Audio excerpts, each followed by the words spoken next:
Welcome to our third episode with the great Barry Tubbs. I'm telling you guys, just the stuff that happened in between the last episode and this one, if we had a few more batteries for our camera, we could just roll the whole time. But such wisdom. Thank you so much for taking time out of your busy schedule to be here with us. We're learning so much, and I'm enjoying this conversation. Very timely conversation, I think, for the time that we're living in. Got my son, John Michael, here with us. He's looking really smart in those glasses today. Thank you. They're my blue light glasses because I do have 20/20 vision. So All right. I figured I'd just leave them on.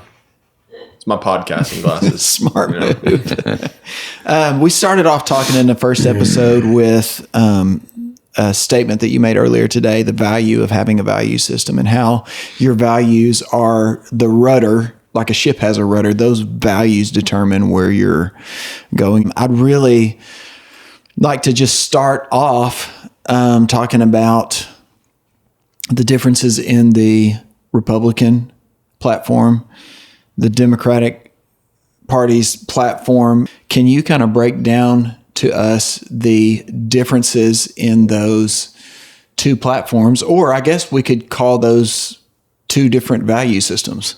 Correct. Would that be right? That's absolutely right.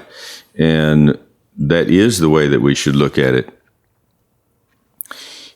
Taking personality out of it, because that's what we're being presented with, is Trump's personality, Biden's personality. If you look at the conventions, the Democratic National Convention and the Republican National Convention, the Democratic Convention was all about what a nice guy Joe Biden is.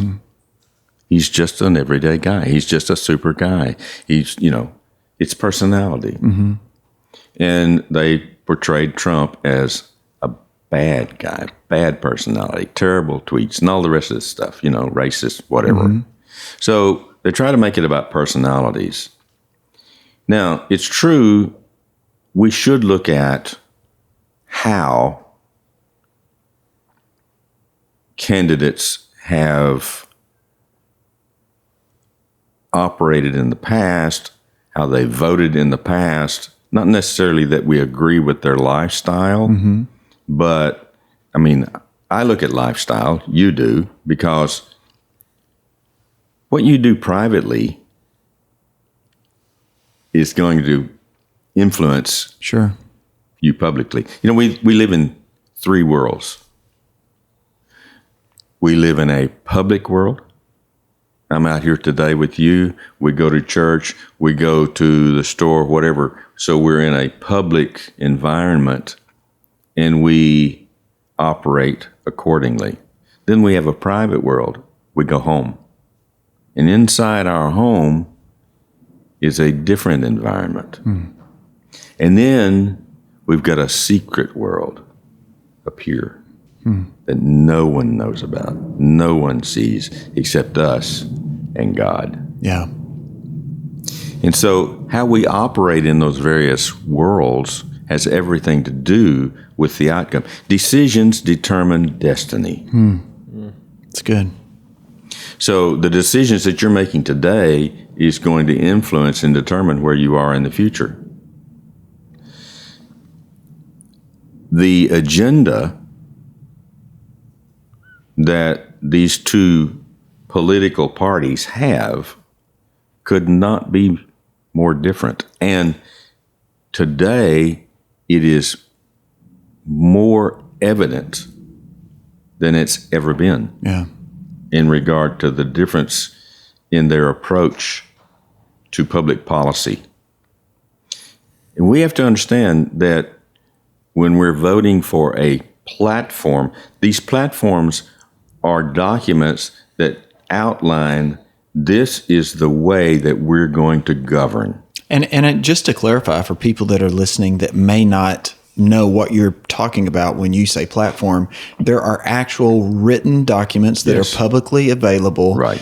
There's a Democratic platform, and that is the platform, just like you would think of a stage, that is the platform from which this party operates, and that's written down, right? Yes. You can look this up. Go online, you find it. And there's a Republican platform, which is what that movement is built on. Correct. So sorry to interject there, but just to clarify that's that.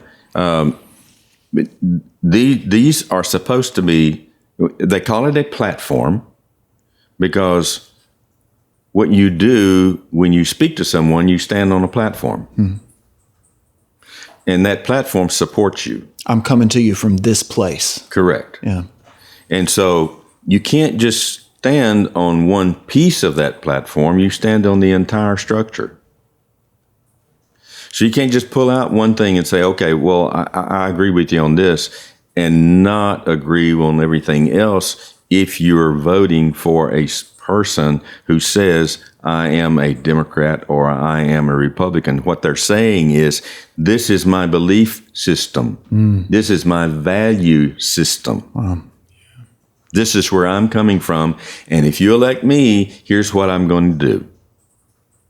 Now, they may not adhere to that totally, but you have to believe that they will. Yeah. And so when you start looking at these two platforms, we were talking about earlier the value of life. How do you value life?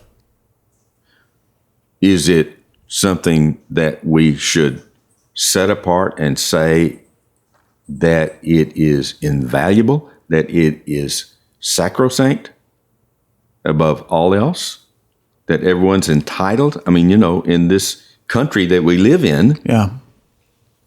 we're supposed to be given that opportunity. Well, the Democratic platform supports abortion totally. Not only through 9 months, right up until the actual birth of the baby. Yeah. The Republican platform supports life. There's a lot of discussion about this and certain circumstances that take place.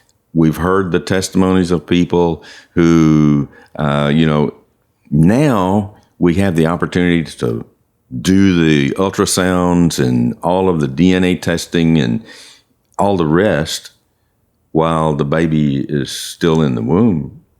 And I remember listening to this testimony of this lady who it was determined that the child was not going to be normal, as we would term normal. Yeah. And she was now this is from a doctor. Yeah. A doctor who is supposed to first do no harm, who takes a Hippocratic oath. Yeah. And yet the doctor is saying, you need to have an abortion. Wow. Gosh. Because this child is not going to be normal. So we're looking at life and making determinations based on what we think our opinion is of this life. She didn't take the doctor's advice. She went ahead and had the child. Yes, the child had some challenges. It's no less of a child. Right. And, children, if they believe what they are told, when a child is born, you are the authority in that child's life. Yeah. You tell the child you can be successful no matter what, that you're valuable and you're precious, the child will believe that. Yeah. And you love the child and express love to the child.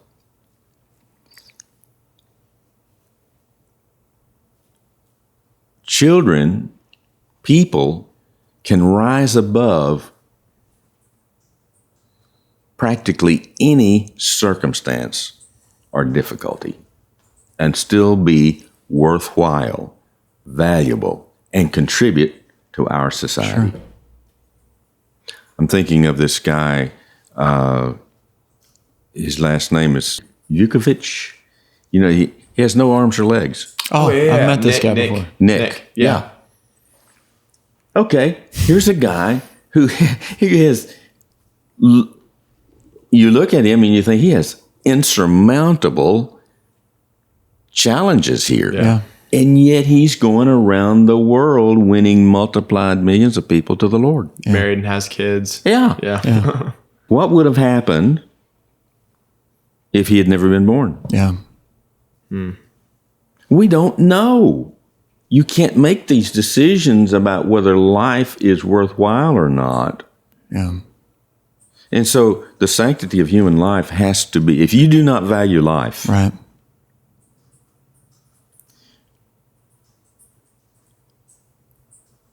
and if a politician does not value life, Yeah. what will they be willing to do? How far are we going to take this? Yeah. Are we thus on the beginning of life, we're making a decision about, the mother or the doctor is going to be making these decisions about whether this child is going to be born or not. Then on the other end of the spectrum, which I'm approaching, because as we talked about earlier, hope this is not news to anyone, but we are going to die eventually. Yeah. So what are we going to do about that end of it? Because euthanasia Yeah. is presented to us. And we're talking about universal health care. Everybody should have health care. Then we get to the point of, okay, who is going to determine what I get and what I don't Yeah. as far as health care is concerned?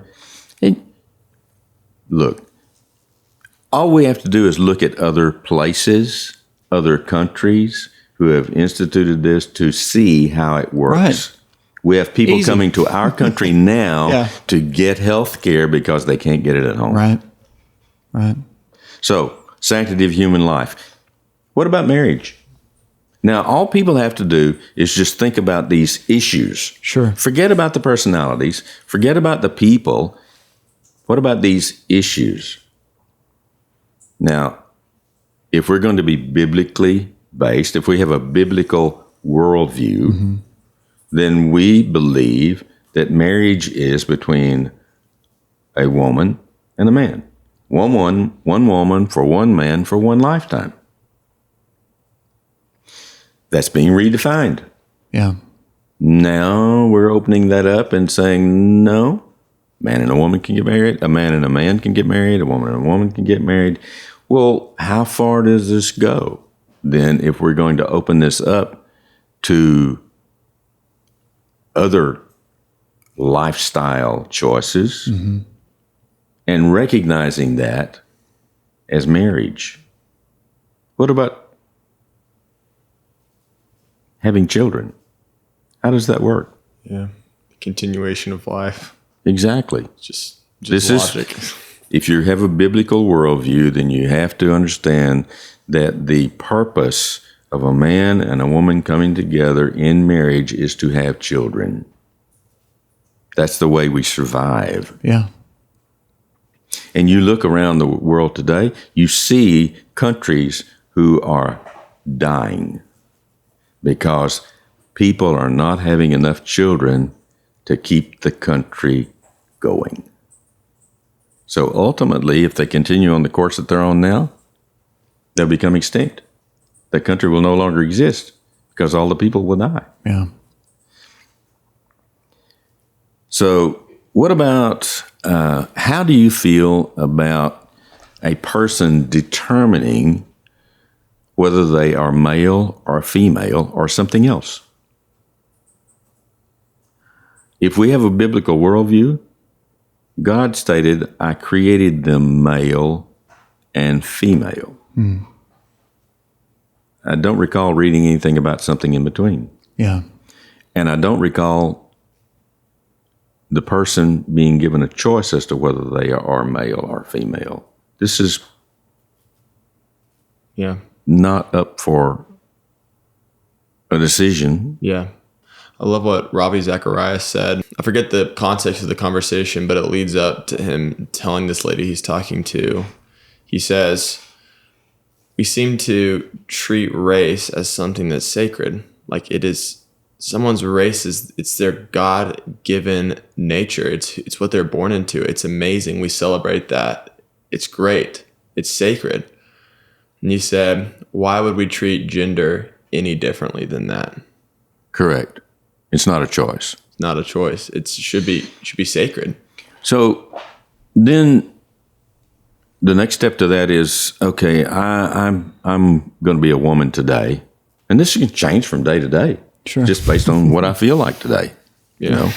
So biologically, I'm a man. And we know that there are physical differences. But I am going to compete in women's track, in the 440 or whatever that may be. There is a distinct advantage. Yeah. We see this taking place. Yeah. Now you're impacting other people's lives because you have an unfair advantage. Yeah. It's not fair. So where's the justice in that? If we're going to talk about social justice. Okay. Abortion, we talked about that to some extent. What about if a doctor or a healthcare worker or a religious order decides, I do not believe in abortion and I will not participate in abortion or performing abortions? Should they not have that right to determine what their conscience will not allow them to participate in? Well, as we see today, instances of this where they're not allowed to make their own decision. Yeah. Where the government is saying no, regardless of what your conscience may dictate, you have to participate. What about religious liberty? We see this today coming to the forefront in this pandemic that we are experiencing, where in the beginning we were asked, okay, give us 15 days to flatten the curve, right?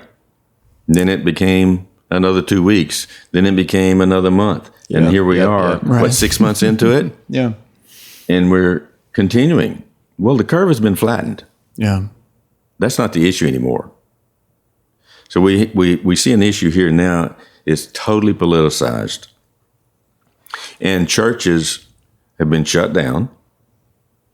And now in some areas, some states, they're being told, you can't open.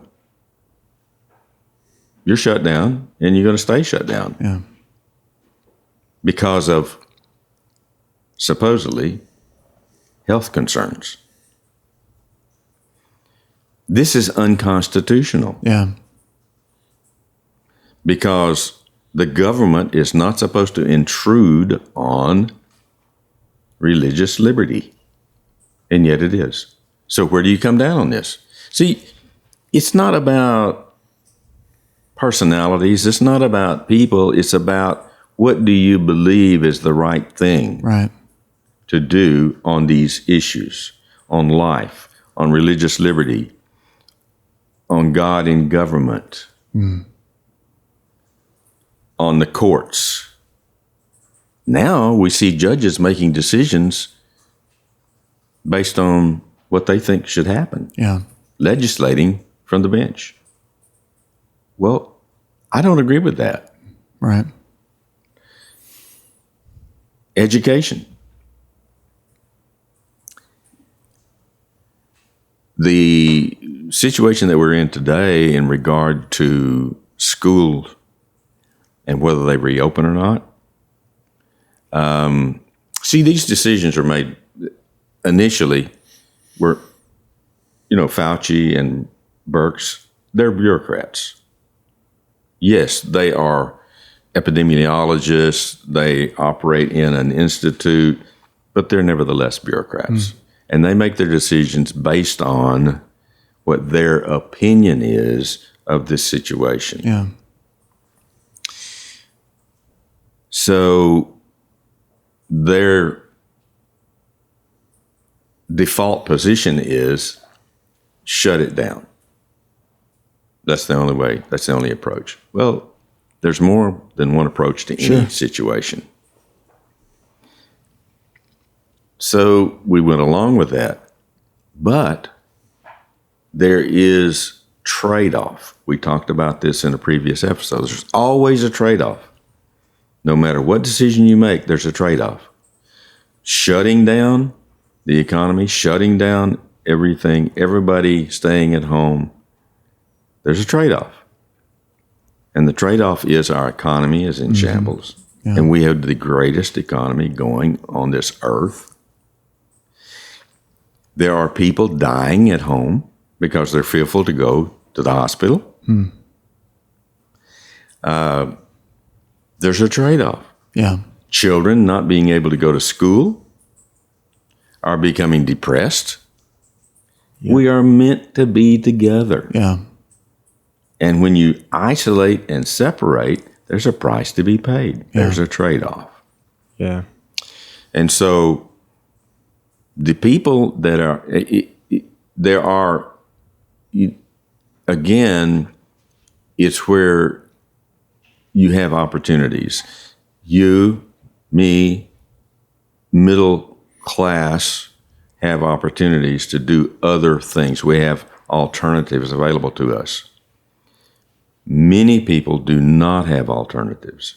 If children can't go to school, the parents can't go to work. Yeah. They don't have childcare available to them. And so they're stuck. They may not have the opportunity to make another choice as far as how they educate their children, private schools, and so forth. So the public school system is the only way out for them. And if they're given no choice in where they can send their children, they are locked in. And they are the ones that suffer the most in this situation that we're in right now. Yeah. So school choice, it's coming to the surface. Yeah. It's being talked about.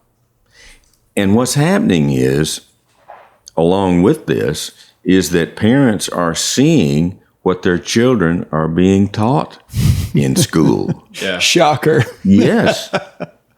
Well, there have been, because it's all been online, and so the children are watching.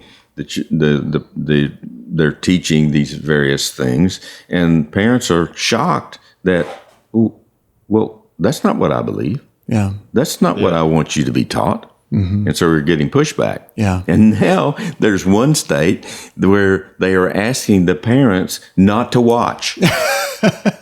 Don't watch what your children are being taught. Amazing. Wow. That's crazy. Amazing. It is. It's totally amazing. But again, it's what is your value system? Right. And do you value choice? Do you value the opportunity to choose where your children go to school? We should have the choice. Yeah. Yeah. I should, the money that is taken from me, and I don't even have children in school, but I still fund the public school system. Yeah.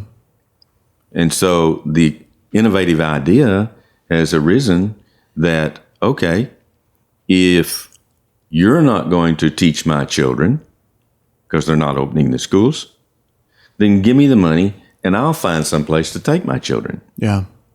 That's a novel idea, isn't it? Yeah. Let me spend the money the way that I see fit. Right. Where I think that my child can get the best education. Yeah. So there are some good things that are coming out of this situation because it's causing people to think through things that they haven't thought about before. Yeah. So what about the military? I believe in a strong defense. Yeah. The Democrats don't. Yeah. They've taken money from the military. we had the smallest Navy that we've ever had prior to the current administration coming in, the Republicans coming into power. We have funded the military and grown the military. It's not because we want to oppress or take over every other country. Too much of that has already been done. Mm-hmm. But if you are strong, you're less likely to be attacked. Yeah. Yeah. Because nobody wants you coming against them because they know they cannot survive. And so there's a deterrent effect that we're looking for. So these are some of the issues. Yeah. And some of the differences between the Democrats on the one hand and the Republicans on the other. These are platforms. Yeah. These are the approach to life that we see, that we're presented with in the current environment politically. So it's a simple matter of deciding, what do you believe? Yep. You want choice or not? Where's your value? Where are your values? Where are your priorities? To be able to live a life that is productive, where you can accomplish what you feel that you need to do, where you can contribute to our society and help other people. And then no matter what area you're in, there's an entrepreneurial spirit in this country, where if there's a need, someone will figure out how to meet the need. That's the beauty of this country. Mm-hmm. Instead of what we were talking about earlier in the socialistic, communistic countries, you're told what you're going to do. Yeah. No, we need you working in this factory over here. So that's where you go. Regardless of whether you want to or not, you have no choice. Yeah. But healthcare needs, all taken care of, such as they are. Mm-hmm. Your income, it's all taken care of. Yeah. Such as it is. Mm-hmm. So you're told how to live your life. I remember a friend of mine from Ukraine telling me one time, he said, we got on a conversation about, or saw something that said made in the USA. And he said, people think that something manufactured in China, we make jokes about this, just a piece of junk, cheap thing made from China. It's made cheaply. And there's kind of a reputation for a lot of things, microphone stands and things like that, that you can buy a good, nice one, or you can buy a one made in China. With guitars and musical implements. And so I remember him saying you may pay less for it at the time of purchase, but it will cost far more. Exactly. And so in the long run, we're talking about the long game, I think, in the first episode. In the long run, you do pay more. And all of the things that we're talking about it's easier to go with the crowd and just not rock the boat. But who's the person that's going to stand up for what they believe in? That's part of, that's a God-given right to make choices. God does not usurp my will. That's right. There's a plan of salvation. Some people don't believe this. I do. I'm a believer. I'm a Christian. I've been born again. I've received the gift of salvation. God didn't make me do that. No. He says, here's life and death. You choose. And I have a very blessed life because I have chosen to align myself with the purpose of my existence, which I believe is God and being an ambassador of the kingdom of God. And, for me, as you talk about these platforms, it's amazing how opposed they are to each other. One believes in the sanctity of life. One believes in abortion and wants to make it as easy as possible, even without parents' consent. Yes. We're not talking about some people. We're talking about the platform that you can go read and see that that's the case. We're talking about having a weak military or a strong military. We're talking about things like the right to bear arms. right. You know, and I think the argument that I've heard the most is, well, you know, you say that you don't believe in abortion, yet you believe in your right to bear arms, and you know that's killing. You know, and the Bible says thou shalt not kill, and in actuality, the Bible doesn't say thou shalt not kill. It says thou shalt not murder. Right. And a great example that I've heard of that is if I'm in my house and there's an intruder coming in, and the only thing between the protection of my family and the well-being of my family is me in that moment with a gun in my hand, I'm going to not murder, but I would kill in order to protect my family.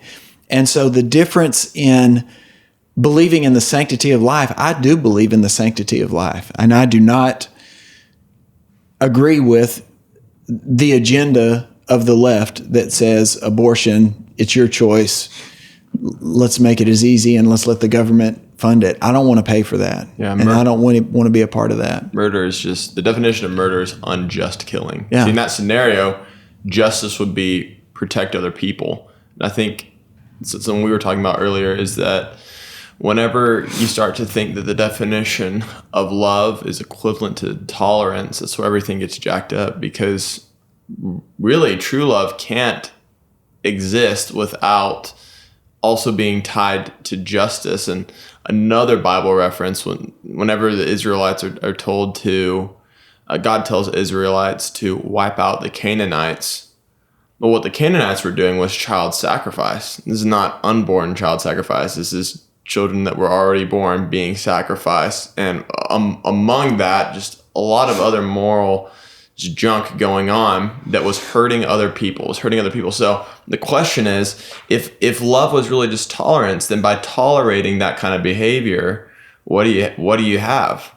You have people hurting, killing, stealing, and destroying from other people. You're allowing that to happen. You're enabling that to happen. And so in society, whenever we see someone who is a murderer and they go and they shoot 5 people, well, guess what? Tolerance is not the answer in that scenario. It's not, stop that person. We should just tolerate. He's okay. People are good people. No. True love is the justice system being enacted. No, because we love other people, we cannot permit you to continue to do this. You're going to jail. You're going on trial for these things that you did. And that's the reality of choice. So I don't think that there are as many conflicts as people think that they are because of the narrative that they're presented with. When it all comes down, for me, my value system aligns with the Republican Party. I don't know Donald Trump. I certainly can appreciate a lot of the policy that he's put into place. I appreciate and have personal connection to people that are a part of his religious advisory board that I highly respect, that are men like you, I've watched their lives for years and years and years. So I don't know him personally, but I know what he's done. And talk is cheap. Yeah. But remove him from this and look at the platform. It's just as you've described. I see righteousness in this platform. I see biblical values that are part of my value system in this platform. When I look at the Democratic platform, a lot of it sounds good. A lot of it sounds, we should all just love each other, which we should. But what does that equate to? You know? My value system does not align with this side. And so I think my encouragement to people that are on the fence or people that just feel like I just couldn't vote for Donald Trump. I would say, don't vote for Donald Trump. Vote for the platform that he's running on. Vote for what he represents. Because when it all comes down in the end, you're not voting for a person. You're voting for what that person represents. The cool thing is every person gets the opportunity to go out and get their own, hopefully verifiable information. And I think the best place to do that, go straight to the source. Go look up and see what is the Republican platform, what is the Democratic platform, and see for yourself. That's the place to start, because that's straight from the horse's mouth. That's like me telling you, this is what I believe and this is the way I'm going to run things. Look at what they say and then make your determination and vote platform. Vote for the policies and the worldview that aligns with your value system. Exactly. That's what people should be doing. Informing themselves, getting registered so that you can vote. It is a privilege. Yeah, absolutely. It's a privilege to vote. Internationally, people will line up to go vote. They'll have an 80, 90% turnout every time they have an election, because people put a priority on voting. Yeah. Regrettably, in this country, we do not, until people don't turn out. So it's interesting, isn't it, that a very small percentage of the people are determining how you live your life and the choices that you have. Yeah. Sure, you're letting someone else determine how you live your life. Yeah. It's a powerful decision that we have to make. And people want to separate God and politics. But for me, as an ambassador of the kingdom of God, these things have begun to infringe on my responsibility as an ambassador of the kingdom of God to be lived out and executed. I'll tell you a couple of things here. One, we were talking about John MacArthur earlier, and he's someone that doctrinally we might not agree with on everything, but we can agree on this, that Jesus is Lord, and he would certainly agree with us on that. But he is taking a stand. Yeah. Because he lives in California, he lives in the LA area, and he is being prevailed upon by the local government to shut his church down. And he has decided enough is enough. We went along with you for a month, and we went along with you for 2 months, but it's time. Yeah. There's no scientific basis for this. And so you are discriminating against me on religious grounds. Yeah. You're telling me that our church cannot come together, and yet people can go to Walmart. Yeah. They can go to Home Depot. Yeah. They can go to the liquor store. Yeah. They can go buy marijuana, but they can't come to church. Yeah. So he's right. It doesn't make sense. Yeah. And so he's meeting. He's standing up, and he's saying, okay, bring it on. Yeah. You do what you think you have to do, but we're going to have church. Yeah. It's, to me, an obvious attack against religious freedoms. But it's so easy to see if you'll just stop for a second and say, next time you're in Walmart, just look around at the wall-to-wall people, everybody from every different walk of life touching everything and, picking up things off the shelf. Exactly. You can't justify keeping church closed down. It is essential. We are made to be together. There's right. Something that happens when we're in the same room together. Exactly. And online is not a substitute. Yeah. It's great. an opportunity. Yeah. It's an opportunity for exposure, but you don't develop strong relationships online. Yeah. The connectivity that we need by coming to, and the word tells us, don't forsake this. Well, there's a reason that we're mandated not to forsake the assembling of ourselves together. Yeah. The individuality of people is, I see it kind of being stripped away in that we're not thinking as individuals now. We're just thinking as the herd, and of course the Bible refers to us as sheep. The difference is, if you're a God follower, you're listening to the voice of the good shepherd. That's right. And I find it interesting.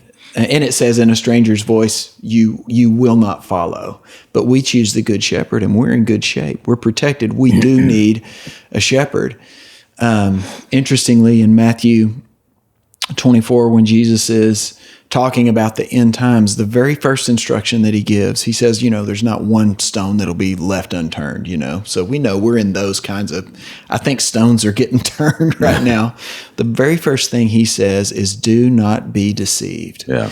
And if there's one word that I could look at what I'm seeing and hearing, it's deception. Yes. People are deceived about things. That's right. And I'm so thankful for people like you who can speak some light. And we're not telling anybody who to vote for. We're just saying, here are the differences and here's what's really happening here, right. because we would be led to believe you're voting for a man. Are you for Trump or are you for Biden? Right. It really doesn't matter. That's not what it's about. It matters what's your value system. That's right, exactly. And right. And so to just bring light to that and then say, now you as an individual, you decide. That's right. all we're saying. And That's right. You can choose the opposite that I choose. You can choose a lifestyle that's opposite of the lifestyle that I choose. And you said this earlier, just don't tell me to do what you're doing. You do you and I'll do me. Right. And that's what being an individual is about. That's right. And that's what we're trying to preserve here. Sure. Is that opportunity to choose. Because God has always been a God of choice. Yeah. Like you said earlier, life, death. Mm-hmm. But he didn't stop there. He went on to say, but choose life. Right. Please. Please. Choose life, will you? Yeah. Yeah. So it's pretty clear cut. Yeah. The politically, and at the end of all of this, Jesus is going to return. Did you know when he comes back, it's not going to be a democracy? He's going to rule. Yeah. So dictatorship is not necessarily bad, depending on who the dictator Right. is. Yeah. I like that. When you got a perfect one, it's pretty easy. Exactly. It is. It is. If he has your best interest at heart. People aren't. Yeah. Yeah. Yeah. Thank you so much. This has been so Awesome. amazing. The impact that you've had, we're talking about the long game. It's countless thousands. The people that I know that have been impacted by you, they're all over the world, all over the world. Thank you for Praise God. being consistent, being an example of a guy that I'm sure in your marriage after 50 years, you've been through some ups and downs, but Absolutely. your value system determined, I'm going to stay married and choose to love the woman right. that I'm with. That's rare today. Thank you. That's right. And talking about love is a decision. It's not an emotion. Yeah. And we're led to believe that it's an emotion Yeah. today. It's not an emotion. Yeah. You just make a decision. Right. Whatever it takes. Yeah.